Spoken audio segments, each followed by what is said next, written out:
So I think I've exhausted the rating videos, at least until there are some major changes to the class. Probably not till Cataclysm, when everybody's going to have to figure out how to replay it.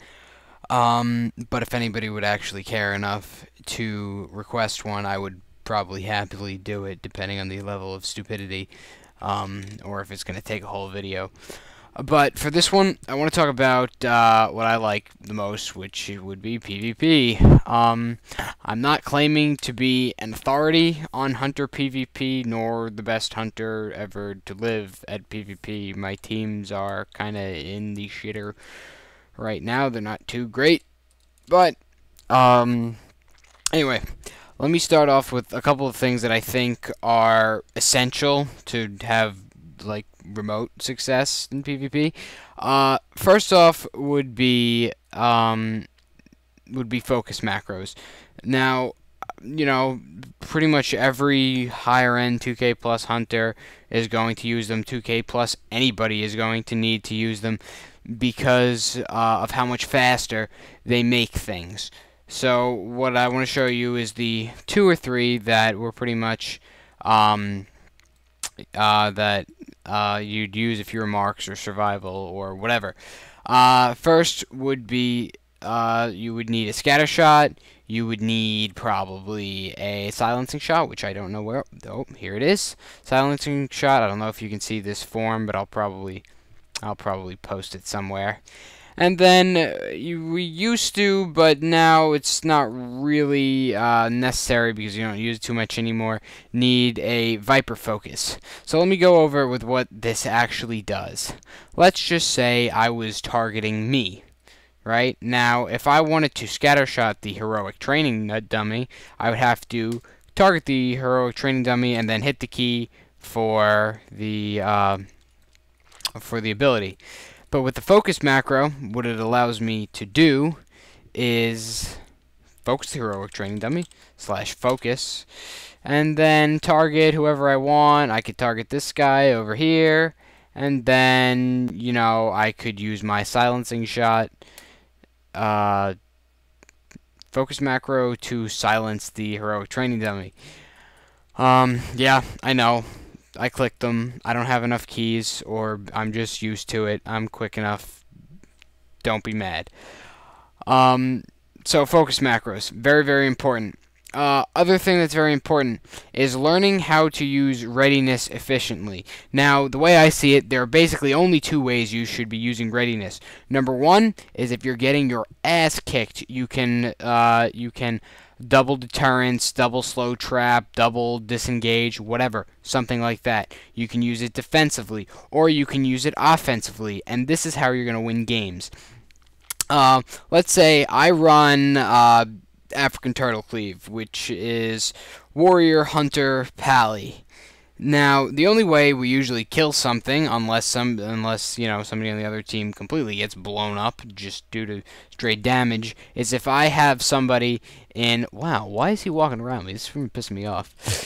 Is if I have somebody in a total, like a CC sort of lock, which is basically a scatter shot into a trap, into a silence, readiness, and repeat. In any order, however, you pretty much want to put your scatter shot first to maybe draw the trinket if the person doesn't exactly know what they're doing.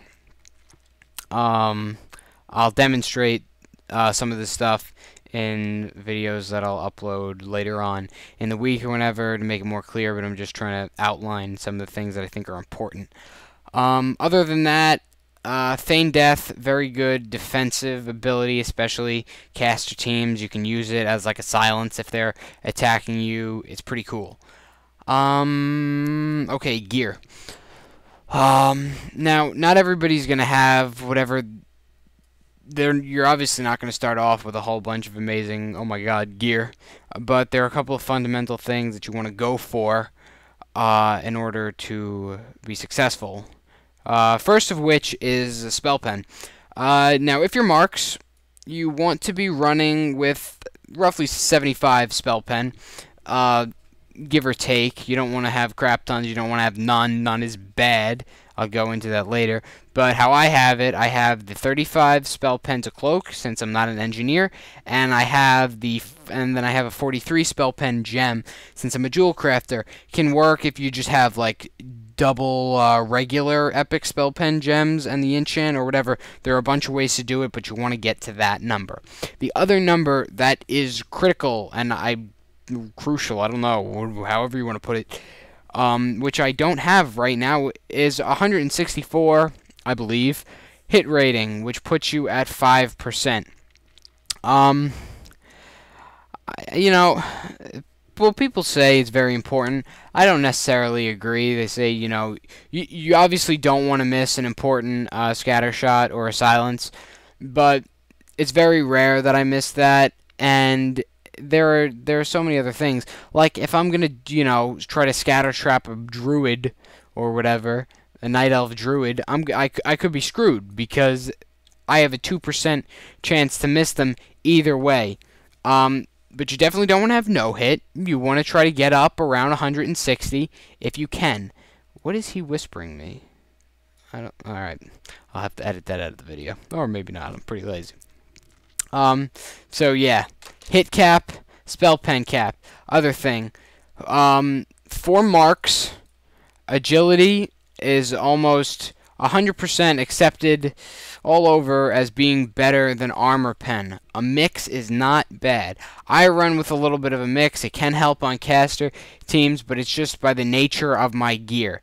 So I run with the 277 belt with armor pen and the 277 boots with hit to try to help my hit out. I use Lich King 25 weapon, not first tier Wrathful weapon, because obviously more damage, better stats, it's a better weapon. However, I would replace it if I ever got the second tier, but I don't know. Pretty much for rings, you want to go with your Exalted or Rep ring from ICC and a Wrathful ring. In my opinion, those are the best. And for your trinkets, if you're yep, still, you pretty much, if your marks, I don't know about BM, definitely not survival, but marks, you want to go with Deathbringer's Will, or, yeah, well, I mean, DBW is obviously, it's probably your best bet, as far as trinket, other than your, regular PvP trinket. You want the 264 one, it's the best. Whispering Fang Skull would also be a really good choice. Death's Verdict, Death's Choice, stuff like that. Those are your best options as far as trinkets. But the only other thing is the 4-set. The 4-set in this, I've played around with a lot of mixes, a lot of different mixes. I find almost always that 4-set PvP gear works out to be the best. The 2-set bonus is nice, but you don't have that many auto shots when you're freaking running around trying to, you know, not die and trying to scatter trap people. So I don't see that as being worth it. And my last point is resilience. You want to run, I think, with anywhere between 850 and 1,000 resilience, depending on the comp that you're running. Any less, you're going to get nuked. People are going to see you in raid gear, and you're going to get pwned no matter what. Any more, I feel like you gimp your damage, but that's up to you. Questions, comments, anything? See you.